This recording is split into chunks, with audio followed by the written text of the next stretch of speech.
જય માતાજી. જય માતાજી. તમારું નામ? જીતુભા. ગામ? ખાંડિયા. તાલુકો? લીંબડી. જિલ્લો સુરેન્દ્રનગર. સુરેન્દ્રનગર. આપણે આ કયો કપા વાયેલો છે? Rough and tough. ભીષ્મા કંપનીનો રફ એન્ડ ટફ. હા. કેટલા પેકેટ વાયેલા છે? આમાં 6 પેકેટ વાયેલા. 6 પેકેટ વાયેલા છે. તો આ તમને કપા કેવો લાગ્યો? બહુ સરસ, ટોપ.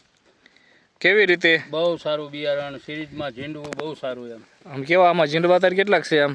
અત્યારે લગભગ 60-65 જેવા ઝીંડવા તો ખરા. બરોબર. જો આમ કરો એટલે ઝીંડવા આમ દેખાય નહીં, પણ આમ કરો એટલે કેટલા? હા હા એમ. છોડને ખુલ્લો કરો એટલે તમને ઝીંડવા દેખાય એમ. હા. અને આનું આમ ડાળ્યું બહુ પડે. બહુ ડાળ્યું પડે. તો આ તમને આ બિયારણ કેવું લાગ્યું? બહુ સરસ, સુપર. આ બીજા ખેડૂત મિત્રોને વાવવું હોય તો વાંધો નહીં ને? હા અપા, એમાં ના નથી.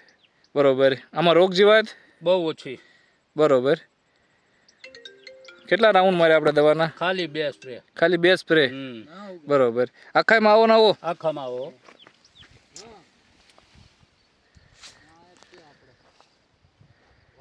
તો તમને આ બિયારણથી સંતોષ ને? બહુ સંતોષ, બહુ સારું. કાંઈ આમ ડાળુવાની કેવી પડે? બહુ સારી ડાળું પડે. બધા બિયારણ કરતા ડાળું વધારે પડે આને. ડાળુવાને વધારે પડે. એટલે ઉત્પાદન વધે ને સામે. હા, અને ઝીંડવું મોટું. હા, ઝીંડવું મોટું હો. 5 પેશીનું વધારે ઝીંડવું. હા. 40% ઝીંડવું તો લગભગ નીચે આવે, એ બધું 5 પેશીનું. એ 5 પેશીનું છે. હા એવું.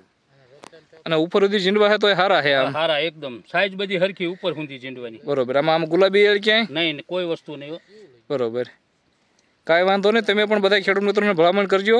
અને વીણવી એટલે પાછો કેવો ઉતારો આવે આપણે પાછા મળીશું. ચોક્કસ ચોક્કસ. ખૂબ ખૂબ આભાર. ધન્યવાદ.